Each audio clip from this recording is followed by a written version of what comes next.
गर्मियों की एक सुबह थी। सूरज की किरणें जब गांव की गलियों में बिखर रही थीं, तब अहमद अपनी छोटी सी दर्जी की दुकान के बाहर बैठा था। उसके हाथ में एक कपड़ा था जिसे वह बहुत ही लगन और मेहनत से सी रहा था। उसकी सिलाई की बारीकी और मेहनत की हर कोई तारीफ करता, मगर आमदनी इतनी कम थी कि घर का खर्च चलाना मुश्किल हो जाता था। अहमद की बीवी फातिमा बहुत ही समझदार और सब्र करने वाली औरत थी। वह हर मुश्किल में अपने शौहर के साथ खड़ी रहती, मगर पिछले कुछ महीनों से हालात ऐसे बिगड़ चुके थे कि घर में कभी कभी एक वक्त का खाना भी मुश्किल से नसीब होता। उस दिन जब अहमद घर पहुंचा तो देखा कि उसके दोनों बच्चे हसन और मरियम खाली प्लेटें सामने रखे भूखे बैठे थे। उनकी मासूम आंखों में इंतजार था। फातिमा ने धीरे से कहा, आज घर में आटा भी नहीं बचा। अहमद ने अपनी आंखें नीची कर लीं। दिल में एक टीस उठी, मगर उसने अपने चेहरे पर मायूसी को हावी नहीं होने दिया। वह फौरन उठा और घर के कोने में रखी संदूकची से आखिरी चंद सिक्के निकाल लाया। तुम चिंता मत करो फातिमा, मैं कुछ इंतजाम करता हूं। अहमद जब बाजार पहुंचा तो दुकानदार ने उसे देखकर कहा, भाई, इस थोड़े से पैसे में क्या मिलेगा? महंगाई बहुत बढ़ गई है। अहमद का दिल बैठ गया। वह चुपचाप बाजार में इधर उधर देखने लगा। तभी उसने देखा कि एक अमीर आदमी अपने बेटे को महंगे फल और मिठाइयां दिलवा रहा था। ये देख उसकी आंखें भर आईं। उसे अपने बच्चों के भूखे चेहरे याद आ गए। या अल्लाह, यह कैसा इम्तिहान है, उसने दिल में कहा। लेकिन वह जानता था कि मायूसी गुनाह है। उसने अपनी जेब टटोली, सिक्के गिने और थोड़े से आटा और दाल खरीदकर घर की तरफ चल दिया। रास्ते में उसे गांव के एक आदमी ने रोककर कहा, अहमद भाई, मैंने सुना है कि तुम्हारी हालत बहुत खराब है। मैं तुम्हें एक सलाह दूं? तुम सूद पर पैसे ले लो और अपने लिए कोई नया काम शुरू करो। तुम्हारे जैसे मेहनती इंसान को बड़ा आदमी बनने से कौन रोक सकता है? अहमद ने उसकी बात ध्यान से सुनी, फिर हल्के से मुस्कुराया और जवाब दिया, भाई, मैं तकलीफ में हूं, लेकिन हराम पैसे से राहत नहीं खरीदूंगा। अल्लाह ने चाहा तो वह मुझे हलाल रास्ते से ही नवाजेगा। रात को अहमद जब घर पहुंचा तो देखा कि बच्चे सो चुके थे। फातिमा ने हल्की मुस्कान के साथ कहा, अहमद, अल्लाह हमें देख रहा है। हम पर जो बीत रही है वह सिर्फ एक इम्तिहान है। अगर हम सब्र करेंगे तो इंशाअल्लाह उसकी रहमत हमारे दरवाजे पर भी दस्तक देगी। अहमद ने उसकी आंखों में देखा। वह जानता था कि यह सब्र करना आसान नहीं है, मगर फातिमा का भरोसा और उसके बच्चों की मासूमियत उसे गिरने नहीं दे रही थी। रात भर अहमद करवटें बदलता रहा।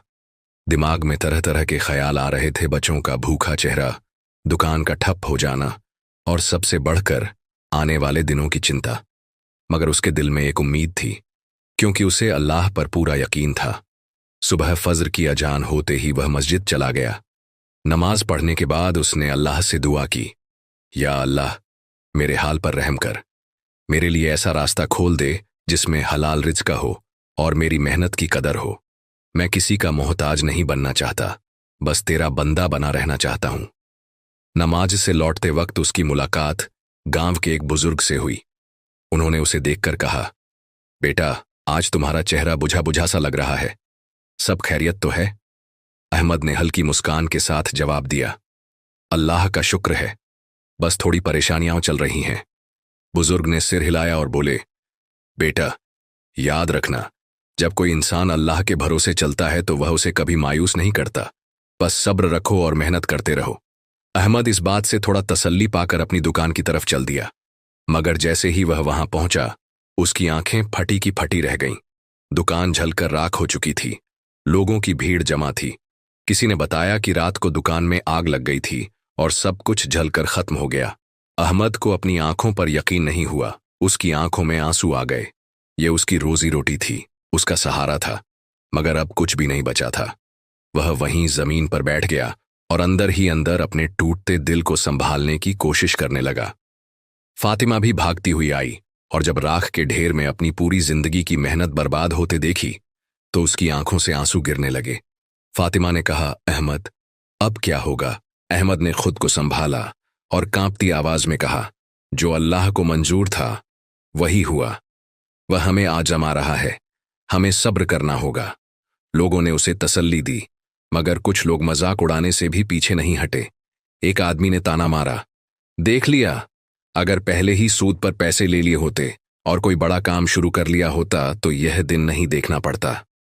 अहमद ने उसकी बात का जवाब नहीं दिया, बस चुपचाप आसमान की तरफ देखा और अपने अंदर से उठते सवालों को दबा लिया।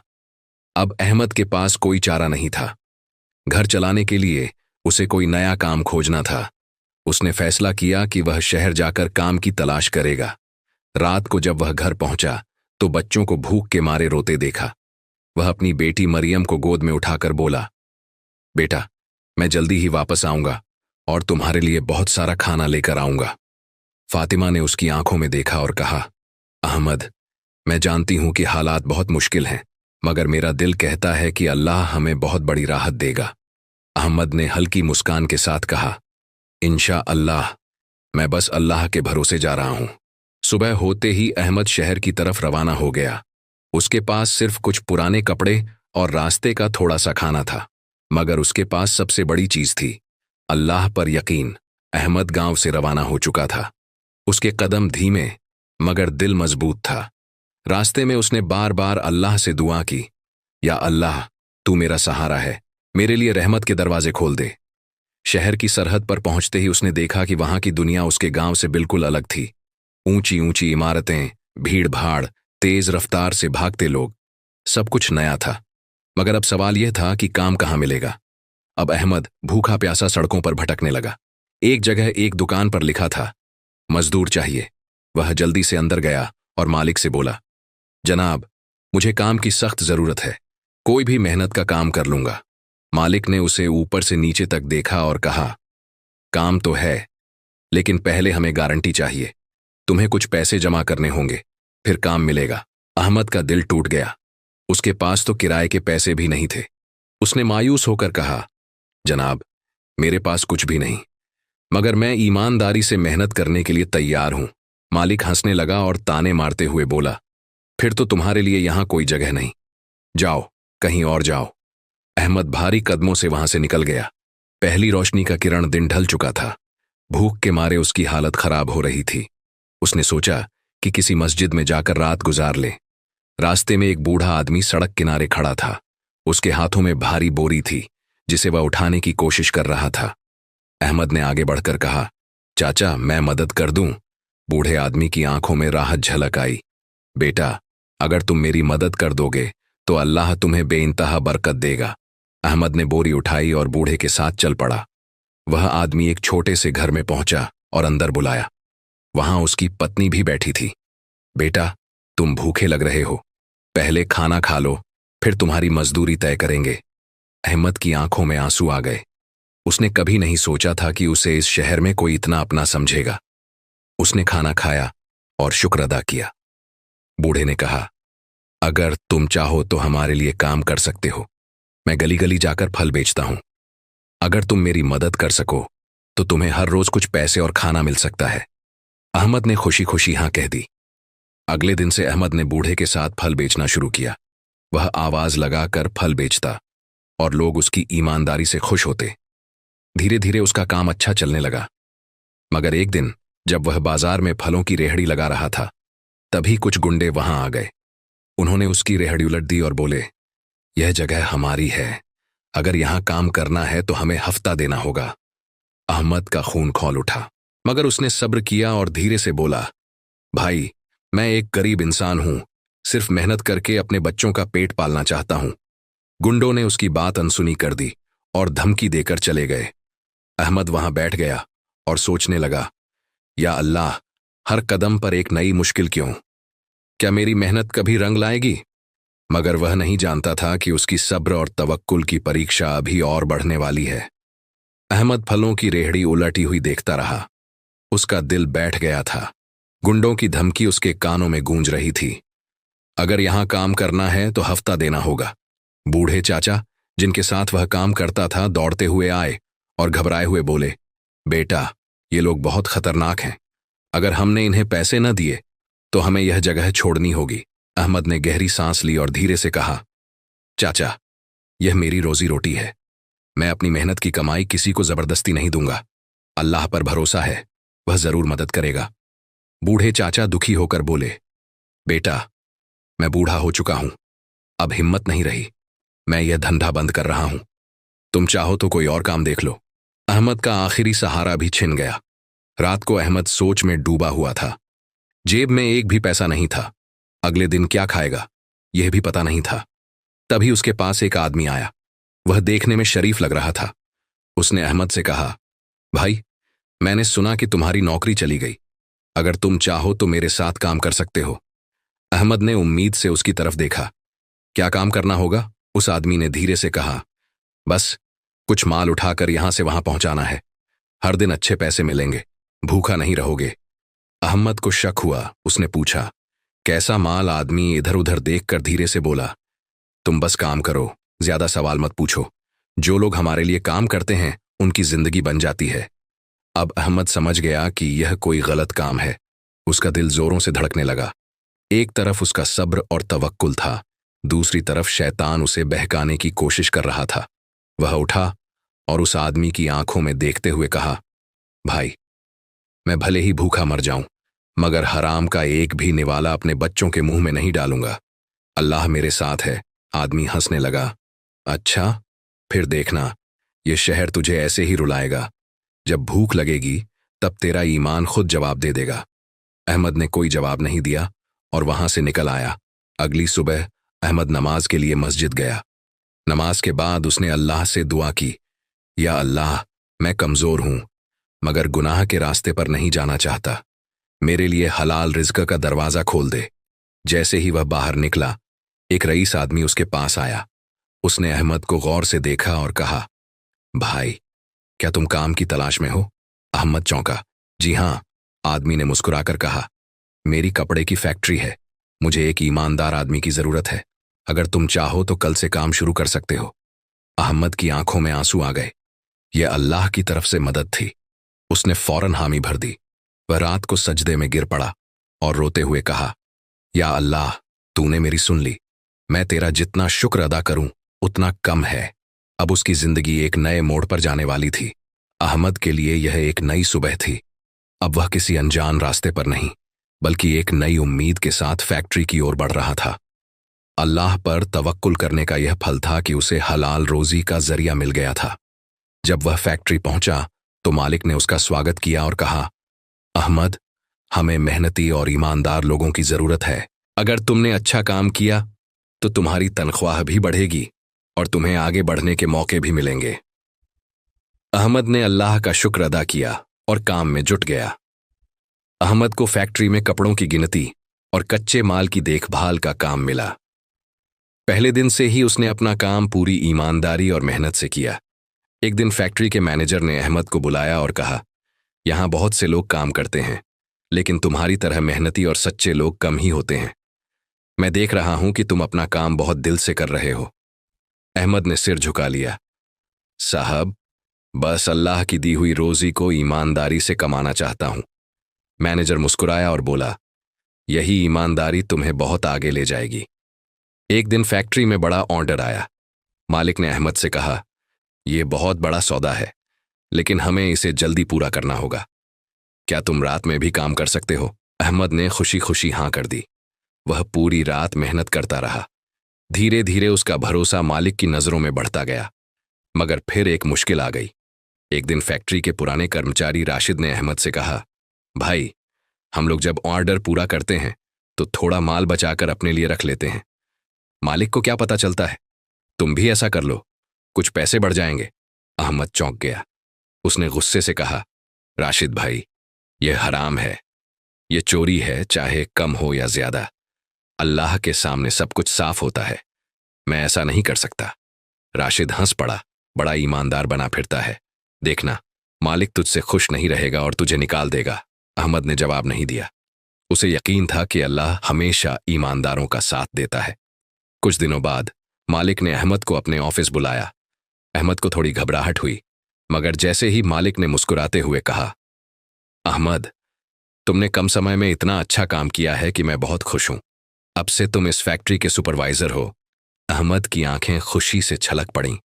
उसने शुक्र के साथ कहा, यह सब अल्लाह की रहमत है। अब वह एक नई जिम्मेदारी के साथ आगे बढ़ने वाला था। मगर उसकी असली परीक्षा अब भी खत्म नहीं हुई थी। अहमद अब फैक्ट्री का सुपरवाइजर बन चुका था। उसकी ईमानदारी और मेहनत की वजह से मालिक ने उसे यह जिम्मेदारी दी थी। मगर यह तरक्की सबको रास नहीं आई। फैक्ट्री के कुछ पुराने कर्मचारी, खासकर राशिद, इस फैसले से खुश नहीं थे। वह अहमद से जलने लगा और उसकी बुराई करने के मौके तलाशने लगा। एक दिन राशिद अपने कुछ साथियों के साथ बैठा था। उसने गुस्से में कहा, ये गरीब गांव का लड़का हम पर हुक्म चलाएगा, यह नहीं चलेगा। कुछ ऐसा करना होगा कि यह खुद ही भाग जाए। उसके साथी बोले, लेकिन मालिक उस पर बहुत भरोसा करता है, उसे हटाना आसान नहीं होगा। राशिद ने चालाकी से मुस्कुराते हुए कहा, भरोसा तोड़ने में कितना समय लगता है, बस एक साजिश काफी है। राशिद ने चोरी की एक बड़ी योजना बनाई। उसने फैक्ट्री के कुछ महंगे कपड़े चुरा लिए और प्लान बनाया कि वह चोरी का इल्जाम अहमद पर डाल देगा।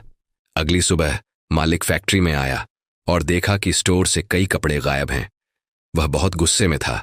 उसने अहमद को बुलाया और कहा, यह कैसे हुआ? तुम सुपरवाइजर हो, तुम्हारी जिम्मेदारी थी कि माल सुरक्षित रहे। अहमद हैरान था। उसने कहा, साहब, मैं तो हर दिन स्टोर का हिसाब देखता हूं, मुझे नहीं पता कि यह चोरी कैसे हुई। मालिक को भरोसा था, मगर फिर राशिद बीच में आकर बोला, साहब, मैंने रात में अहमद को स्टोर के पास देखा था, कहीं ऐसा तो नहीं कि? अहमद चौंक गया। उसने गुस्से से कहा, यह झूठ है, मैंने कुछ नहीं किया। मालिक उलझन में था। वह अहमद को जानता था, मगर हालात उसके खिलाफ थे। अहमद ने अल्लाह से दुआ की, या अल्लाह, मैं बेगुनाह हूं, मेरी सच्चाई साबित कर दे।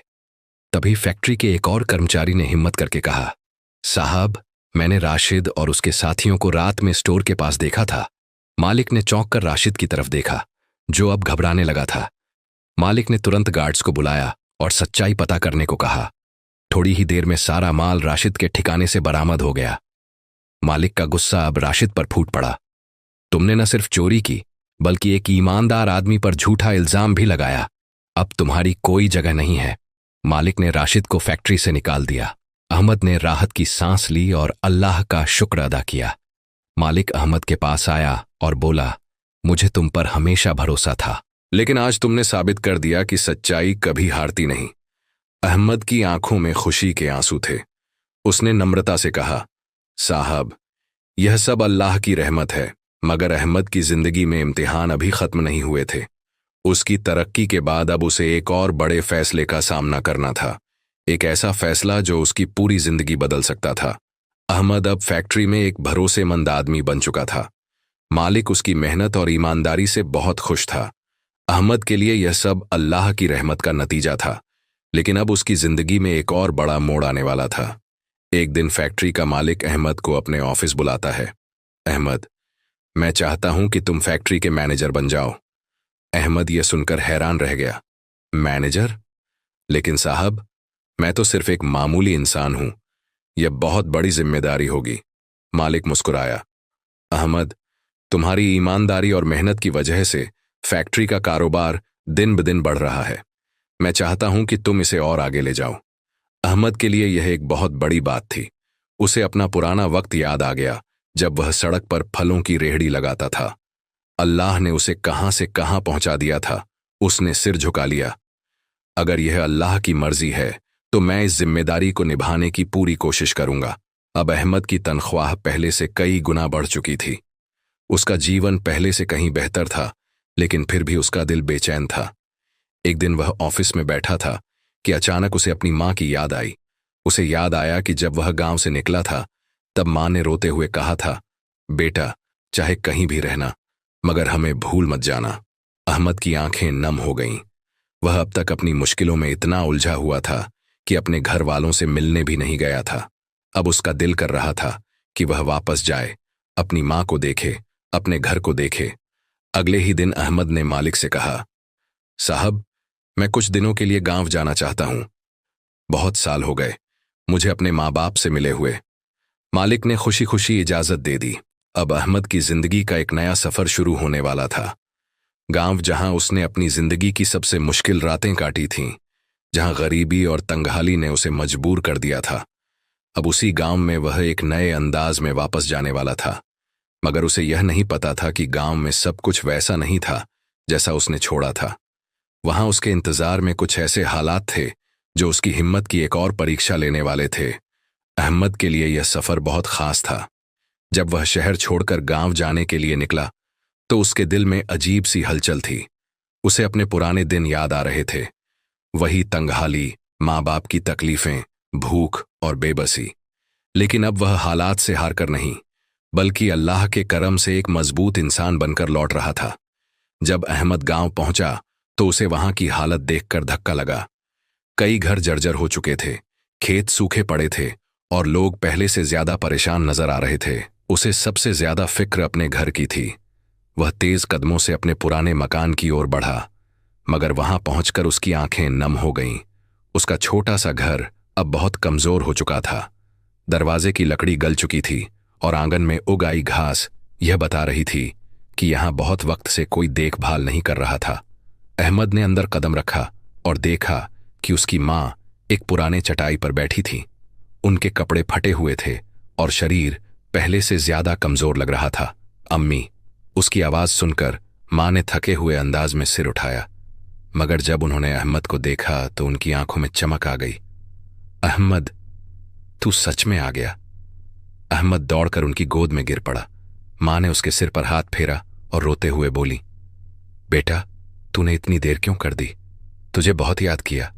अहमद की आंखों से आंसू गिरने लगे। उसने मां के पैरों को छूते हुए कहा, अम्मी, मुझे माफ कर दो। मैं तुमसे दूर तो चला गया था, मगर अल्लाह की कसम हर दिन तुम्हारी याद आती थी। मां ने गहरी सांस ली और कांपती आवाज में कहा, तेरे अब्बू अब इस दुनिया में नहीं रहे बेटा। यह सुनते ही अहमद को झटका लगा। अब्बू? मां की आंखों से आंसू बहने लगे। तेरे जाने के बाद वह बहुत कमजोर हो गए थे। गरीबी और बीमारी ने उन्हें तोड़ दिया। उन्हें आखिरी वक्त तक तेरा इंतजार था, लेकिन अहमद वहीं जमीन पर बैठ गया। उसे अपने अब्बू का चेहरा याद आ रहा था, उनकी वो मेहनत, वो संघर्ष जो उन्होंने अपने बच्चों के लिए किया था। उसकी रूह तक कांप गई। उसने अपनी मां को गले लगाते हुए कहा, अम्मी, अब मैं यहां हूं। अब मैं तुम्हें कभी अकेला नहीं छोड़ूंगा। अगले दिन अहमद गांव में घूमने निकला। उसने देखा कि उसके बचपन के दोस्त और पड़ोसी भी पहले से ज्यादा गरीब हो चुके थे। वह सोचने लगा, क्या फायदा ऐसी तरक्की का अगर मैं अपनी ही मिट्टी के लोगों की मदद न कर सकूं। अहमद ने अपने दिल में पक्का इरादा कर लिया, वह अकेला नहीं बदलेगा, बल्कि अपने गांव की हालत भी बदलेगा। लेकिन उसे अंदाजा नहीं था कि कुछ लोग उसकी इस वापसी से खुश नहीं थे। कुछ ऐसे लोग जो नहीं चाहते थे कि गांव बदले और खुशहाली आए। अहमद ने अपने गांव की हालत देखकर फैसला कर लिया था कि अब वह यहां बदलाव लाएगा। वह न सिर्फ अपनी मां का सहारा बनेगा, बल्कि पूरे गांव की मदद करेगा। लेकिन उसे अंदाजा नहीं था कि उसकी इस सोच से कुछ लोग परेशान हो उठेंगे। अहमद ने सबसे पहले गांव वालों को इकट्ठा किया और कहा, भाइयों और बहनों, मैंने देखा कि हमारे गांव में गरीबी और तंगहाली बढ़ गई है। हम मिलकर इसे बदल सकते हैं। मैं चाहता हूं कि हम सब मेहनत करें और अपने हालात बेहतर बनाएं। गांव के बुजुर्गों ने उसकी बात ध्यान से सुनी। कुछ लोगों के चेहरों पर उम्मीद जगी, लेकिन कुछ लोग जलन से भर गए। वही गांव का जालिम जमींदार मलिक हारिस, जो गरीबों को दबाकर रखता था, अहमद की बातें सुनकर गुस्से में आ गया। उसने अपने चेलों से कहा, अगर यह लड़का कामयाब हो गया तो हमारी बादशाहत खत्म हो जाएगी। हमें इसे रोकना होगा। मलिक हारिस की धमकी। अगले दिन अहमद जब अपने पुराने दोस्तों के साथ गांव के खेतों में काम करने की योजना बना रहा था, तभी मलिक हारिस वहां आ गया। उसने गुस्से से कहा, अहमद, तू कौन होता है गांव के लोगों को बदलने वाला? ये लोग मेरे दिए हुए कर्ज में डूबे हुए हैं। इनकी हालत जैसी है वैसी ही रहेगी। अहमद ने निडर होकर जवाब दिया, मलिक हारिस, अगर तुमने इन्हें कर्ज दिया है तो इन्हें उससे आजाद करने की भी जिम्मेदारी तुम्हारी है। लेकिन तुमने सिर्फ अपना फायदा देखा। अब यह लोग अपनी मेहनत से खुद को बदलेंगे और मैं इनके साथ हूं। मलिक हारिस को यह सुनकर गुस्सा आ गया। देख लेना अहमद, तेरा यह घमंड जल्द ही टूट जाएगा। अहमद ने गांव वालों के साथ काम शुरू किया। उसने शहर में अपने मालिक से बात की और उनसे गांव के लोगों को काम देने की गुजारिश की। अहमद के मालिक ने उसकी ईमानदारी देखकर मदद का वादा किया और कहा, तुम्हारे गांव के लोगों को अगर काम चाहिए तो मेरी फैक्ट्री में उनके लिए दरवाजे खुले हैं। यह खबर सुनते ही गांव वालों में खुशी की लहर दौड़ गई। अब धीरे धीरे हालात बदलने लगे। गांव के नौजवान काम पर जाने लगे, खेतों की उपज बढ़ने लगी और लोगों में नई उम्मीद जाग उठी। लेकिन मलिक हारिस यह सब देखकर जल भुन गया। उसने एक खतरनाक साजिश रच डाली। एक रात जब अहमद अपनी मां के पास बैठा था, तभी अचानक दरवाजे पर जोर की दस्तक हुई। जब अहमद ने दरवाजा खोला तो सामने गांव के कुछ लोग खड़े थे। उन्होंने घबराए हुए कहा, अहमद भाई, मलिक हारिस ने तुम्हारे खिलाफ इल्जाम लगा दिया है कि तुमने उसकी जमीन पर कब्जा कर लिया है। अहमद चौंक गया। यह क्या बकवास है? लोगों ने कहा, उसने पंचायत बुलाई है और कहा है कि अगर तुम बेगुनाह हो तो सबके सामने साबित करो। अहमद समझ गया कि यह सब एक सोची समझी चाल है। अब उसके सामने दो रास्ते थे, या तो वह गांव छोड़कर चला जाए या फिर इस झूठे इल्जाम के खिलाफ डटकर खड़ा हो जाए। लेकिन अहमद ने हमेशा अल्लाह पर भरोसा किया था। उसने फैसला कर लिया कि वह इस जाल से लड़ेगा और सच्चाई की जीत होगी। मगर उसे यह नहीं पता था कि यह जंग इतनी आसान नहीं होगी। गांव के चौपाल में भीड़ जुटी थी। मलिक हारिस अपने आदमियों के साथ पंचायत में बैठा था। उसके चेहरे पर शिकारी की तरह एक घिनौनी मुस्कान थी। आज वह अहमद को गांव वालों की नजरों में गिराकर उसकी इज्जत खत्म करना चाहता था। अहमद ठहर कर खड़ा था। उसकी मां दूर बैठी दुआ कर रही थी कि अल्लाह उसके बेटे की बेगुनाही साबित करे। गांव के बुजुर्गों में से एक हाजी साहब बोले, मलिक हारिस, तुम्हारा इल्जाम क्या है? मलिक हारिस ने बनावटी गुस्से से कहा, यह अहमद एक गरीब बनकर गांव लौटा था, लेकिन अब देखो, अचानक इसके पास पैसे कहां से आ गए? यह चोरी और धोखाधड़ी कर रहा है। इसने मेरी जमीन पर कब्जा कर लिया है। गांव में कानाफूसी होने लगी। कुछ लोग अहमद को ईमानदार मानते थे तो कुछ इस इल्जाम से उलझन में पड़ गए। अहमद ने निडर होकर कहा, मैंने कोई चोरी या धोखा नहीं किया है। मैं शहर में अपनी मेहनत और ईमानदारी से आगे बढ़ा। और जहां तक तुम्हारी जमीन की बात है, मलिक हारिस, तुम झूठ बोल रहे हो। मलिक हारिस गुस्से से बोला, अगर मैं झूठा हूं तो साबित करो। अहमद ने कहा, ठीक है, मैं साबित करूंगा, लेकिन अगर मैं सच्चा निकला तो फिर पंचायत तुम्हें सजा देगी। गांव के बुजुर्गों ने हामी भर दी। हां, अगर तुम्हारे खिलाफ इल्जाम गलत निकला तो मलिक हारिस को इसकी सजा मिलेगी। अहमद ने मालिक के दिए हुए दस्तावेज निकालकर पंचायत के सामने रख दिए। यह देखो, यह मेरे मालिक की फैक्ट्री के कागज हैं, जहां मैं काम करता हूं। मेरे पास जो भी पैसा आया वह मेरी मेहनत की कमाई है।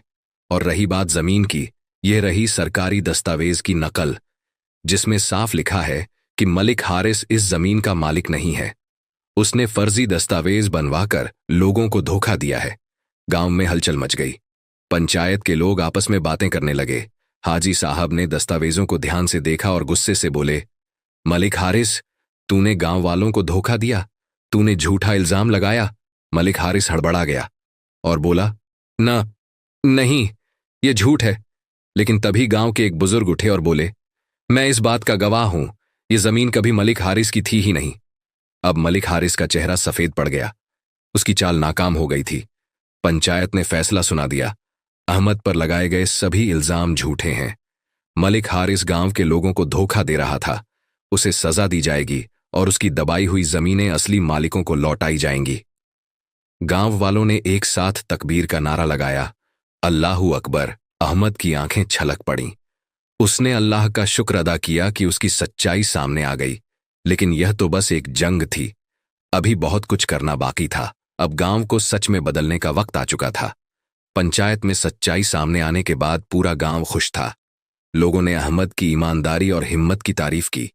लेकिन अहमद जानता था कि गांव को सिर्फ मलिक हारिस के जुल्म से आजाद कराना ही काफी नहीं था। अब उसे अपने गांव को खुशहाल भी बनाना था। उसने अपने दोस्तों और गांव के बुजुर्गों से कहा, अब हमें बैठकर आराम नहीं करना है, हमें अपने गांव को गरीबी से निकालना है। लोगों में जोश भर गया। सबने अहमद के साथ मिलकर काम करने का फैसला किया। अहमद ने सबसे पहले गांव के बेरोजगार युवाओं को संगठित किया। उसने अपनी फैक्ट्री के मालिक से बात की और गांव के नौजवानों को वहां काम पर लगवाया। इसके अलावा उसने खेती को बेहतर बनाने के लिए कुछ नए तरीके अपनाने की योजना बनाई। गांव का बड़ा तालाब, जो वर्षों से सूखा पड़ा था, उसे दोबारा भरने की कोशिश शुरू की गई। अहमद ने कहा, अगर हमें खेती को सुधारना है तो हमें पानी का सही इंतजाम करना होगा। लोगों ने मिलकर तालाब की सफाई शुरू कर दी। धीरे धीरे बारिश का पानी उसमें जमा होने लगा और खेतों में हरियाली लौटने लगी। लेकिन अहमद सिर्फ खेती और रोजगार तक सीमित नहीं रहना चाहता था। उसने सोचा, अगर हमारे बच्चे पढ़ लिख नहीं पाए तो यह गांव फिर से अंधेरे में चला जाएगा। इसलिए उसने गांव में एक छोटा मदरसा और स्कूल शुरू करने की योजना बनाई। गांव के मौलवी साहब ने भी इस फैसले का समर्थन किया और कहा, बच्चों को दुनियावी तालीम के साथ साथ दीन की तालीम भी मिलनी चाहिए। अहमद ने अपने मालिक से मदद मांगी और उन्होंने स्कूल के लिए किताबें और ब्लैक बोर्ड भेज दिए। अब गांव के छोटे बच्चे भी पढ़ने के लिए आने लगे। उनकी आंखों में नई उम्मीदें थीं। गांव की तरक्की देखकर हर कोई खुश था। लेकिन मलिक हारिस अभी भी हार मानने को तैयार नहीं था। उसने अपने कुछ लोगों को बुलाकर कहा, अगर अहमद को नहीं रोका गया तो वह हमें पूरी तरह खत्म कर देगा। हमें इसे सबक सिखाना होगा। अगली रात जब अहमद अपने घर पर बैठा था, तभी दरवाजे पर तेज दस्तक हुई। उसने दरवाजा खोला तो सामने गांव का एक बुजुर्ग खड़ा था जो हाँफ रहा था। अहमद बेटा, मलिक हारिस ने आग लगा दी, तुम्हारे खेत जल रहे हैं। अहमद यह सुनते ही भागा। जब वह खेतों तक पहुंचा तो उसकी आंखें फटी रह गईं। चारों तरफ आग की लपटें उठ रही थीं। गांव के लोग पानी डालने की कोशिश कर रहे थे, लेकिन आग बहुत तेज थी। अहमद को एहसास हो गया कि यह मलिक हारिस की आखिरी साजिश थी। लेकिन क्या अब गांव वालों की मेहनत राख में बदल जाएगी? अहमद जब खेतों पर पहुंचा तो चारों तरफ आग की लपटें उठ रही थीं। खेत, जिनमें गांव वालों की मेहनत का पसीना बहा था, अब राख बनने के कगार पर थे। गांव के लोग पानी डालने की कोशिश कर रहे थे, लेकिन आग बहुत तेज थी। अहमद ने बिना वक्त गंवाए सबको संगठित किया। सब अपने घरों से बाल्टी और मिट्टी लेकर आओ, हमें यह आग बुझानी होगी। लोग भागे भागे आए और पानी और मिट्टी फेंकनी शुरू कर दी। कुछ नौजवानों ने अपने कपड़े गीले कर लिए और आग बुझाने में लग गए। अहमद ने अल्लाह से दुआ की, या अल्लाह, तूने हमें यहां तक पहुंचाया है, अब हमारी मदद कर। अल्लाह की रहमत बरसती है। जैसे ही लोग आग बुझाने की कोशिश कर रहे थे, अचानक आसमान में बादल घिर आए। कुछ ही देर में बारिश शुरू हो गई। गांव वालों की आंखों से आंसू छलक पड़े। सुभान अल्लाह, अल्लाह ने हमारी सुन ली। थोड़ी ही देर में आग बुझ गई। खेतों का कुछ हिस्सा बच गया था, लेकिन कुछ फसलें जल चुकी थीं। अहमद गांव वालों की तरफ मुड़ा और बोला, हम हारे नहीं हैं, हमारी मेहनत जाया नहीं जाएगी। अल्लाह ने हमें जो दिया है उसी से हम फिर से शुरुआत करेंगे। इसी बीच कुछ गांव वालों ने मलिक हारिस के आदमियों को आग लगाते हुए देख लिया था। गांव के बुजुर्ग हाजी साहब ने पंचायत बुलाई और कहा, हम अब और जुल्म सहन नहीं करेंगे। मलिक हारिस को इस गुनाह की सजा मिलनी चाहिए। गांव के लोग इकट्ठा होकर शहर के अधिकारियों के पास पहुंचे और मलिक हारिस के खिलाफ शिकायत दर्ज करवाई। चंद ही दिनों में पुलिस आई और मलिक हारिस को गिरफ्तार कर लिया गया। जब पुलिस उसे पकड़कर ले जा रही थी तो वह गुस्से से चिल्ला रहा था, अहमद, तूने मुझे बर्बाद कर दिया। लेकिन अहमद ने सिर्फ इतना कहा, जुल्म कभी भी ज्यादा देर तक नहीं टिकता। मलिक हारिस, अल्लाह की लाठी में आवाज नहीं होती। गांव वालों ने चैन की सांस ली। अब उनका सबसे बड़ा दुश्मन खत्म हो चुका था, लेकिन अभी गांव को और आगे ले जाना था। अब गांव वालों को अपनी तकदीर खुद लिखनी थी। मलिक हारिस की गिरफ्तारी के बाद गांव में एक नई सुबह का आगाज हुआ। लोग पहले से ज्यादा खुशहाल और आत्मनिर्भर महसूस कर रहे थे। लेकिन अहमद जानता था कि सिर्फ एक जालिम के हटने से गांव की तकदीर नहीं बदल सकती, बल्कि इसके लिए मेहनत और सब्र की जरूरत होगी। अहमद ने सबसे पहले पंचायत बुलाई और कहा, अब हमें अपने गांव को नई दिशा देनी होगी। हमें ऐसा गांव बनाना है जहां हर कोई चैन और अमन से रहे। लोगों ने हामी भरी। सबने मिलकर कुछ अहम फैसले लिए। गांव में शिक्षा को बढ़ावा दिया जाएगा। अहमद ने मौलवी साहब के साथ मिलकर तय किया कि हर बच्चे को तालीम मिलेगी, चाहे वह गरीब हो या अमीर। स्कूल को और बेहतर बनाने के लिए गांव के कुछ लोगों ने आर्थिक मदद देने का वादा किया। अहमद ने अपने मालिक से फिर संपर्क किया और गांव के कुछ और नौजवानों को फैक्ट्री में नौकरी दिलवाई। साथ ही उसने गांव में एक छोटा सा कारीगरी केंद्र खोलने की योजना बनाई, जहां लड़के लड़कियां सिलाई, कढ़ाई और दूसरे काम सीख सकें। गांव का सूखा तालाब अब पानी से भर चुका था। अहमद ने लोगों को समझाया कि हमें खेती में नए तरीके अपनाने होंगे। उसने शहर से कुछ विशेषज्ञों को बुलाया जिन्होंने गांव वालों को अच्छी खेती के बारे में बताया। गांव की तरक्की देखकर हर कोई खुश था। जहां पहले लोग गरीबी और डर में जीते थे, अब उनके चेहरों पर एक नई उम्मीद थी। बच्चों के हाथों में किताबें थीं, नौजवानों के पास काम था और किसानों के खेत फिर से हरे भरे हो चुके थे। एक दिन जब अहमद अपनी मां के पास बैठा था तो उसने कहा, अम्मी, अल्लाह ने हमें हिम्मत दी, सब्र दिया और आज हमारा गांव बदल चुका है। अहमद की मां की आंखों में खुशी के आंसू थे। उन्होंने अपने बेटे का सिर चूमा और कहा, बेटा, तूने साबित कर दिया कि अगर कोई अल्लाह पर तवक्कुल रखे और मेहनत करे तो वह किसी भी मुश्किल को हरा सकता है। अहमद की कहानी सिर्फ एक इंसान की नहीं थी, बल्कि यह उस गांव की थी जिसने सब्र और तवक्कुल के साथ अपनी तकदीर बदल दी थी। अब वह गांव, जो कभी डर और जुल्म की गिरफ्त में था, रोशनी और तरक्की की मिसाल बन चुका था। गांव में खुशहाली लौट आई थी। हर तरफ अमन, मेहनत और तरक्की की नई रोशनी थी। अहमद ने अपनी ईमानदारी और मेहनत से गांव को जुल्म और गरीबी से आजाद कर दिया था, लेकिन उसकी परीक्षा अभी खत्म नहीं हुई थी। एक दिन गांव के कुछ बुजुर्ग भागते हुए अहमद के पास आए और बोले, बेटा, खतरा अभी टला नहीं है। मलिक हारिस का भाई शहर से लौट आया है, वह बदला लेना चाहता है। अहमद ने उनकी बात सुनी और कहा, डरने की जरूरत नहीं है। अगर हमने सच और इंसाफ का दामन पकड़ा है तो अल्लाह हमारी मदद करेगा। मलिक हारिस का भाई और उसकी धमकी रात होते ही मलिक हारिस का भाई गांव में आया। उसके साथ कई गुंडे थे। उसने पंचायत के बीच आकर कहा, मेरा भाई जेल में है, लेकिन मैं अब भी जिंदा हूं। अगर तुम लोगों ने अहमद का साथ नहीं छोड़ा तो अंजाम बुरा होगा। गांव के लोगों ने एक दूसरे की तरफ देखा, लेकिन इस बार कोई नहीं डरा। हाजी साहब आगे बढ़े और बोले, हम अब किसी के दबाव में नहीं आएंगे। गांव अब ईमान और इंसाफ की राह पर चलेगा। अहमद ने भी आगे बढ़कर कहा, अगर तुम्हें जुल्म करना है तो कर लो, लेकिन याद रखना, जुल्म ज्यादा दिन तक नहीं टिकता। गांव वालों ने एकजुट होकर गुंडों का सामना किया। जब उन्होंने देखा कि पूरा गांव एक साथ खड़ा है तो वे घबरा गए। कुछ ही देर में पुलिस भी आ गई और मलिक हारिस के भाई को गिरफ्तार कर लिया गया। अब गांव पर कोई खतरा नहीं था। अहमद ने गांव वालों की तरफ देखा और कहा, हमने यह साबित कर दिया कि अगर इंसान अल्लाह पर भरोसा रखे, सच्चाई के साथ खड़ा रहे और मेहनत करे तो कोई भी ताकत उसे नहीं हरा सकती। गांव के लोग खुशी से झूम उठे। उन्होंने फैसला किया कि अब यह गांव हमेशा अमन, मेहनत और तरक्की की राह पर चलेगा। अहमद की मां ने अपने बेटे को देखा और मुस्कुराकर कहा, बेटा, तूने सिर्फ अपना नहीं बल्कि पूरे गांव का मुकद्दर बदल दिया है।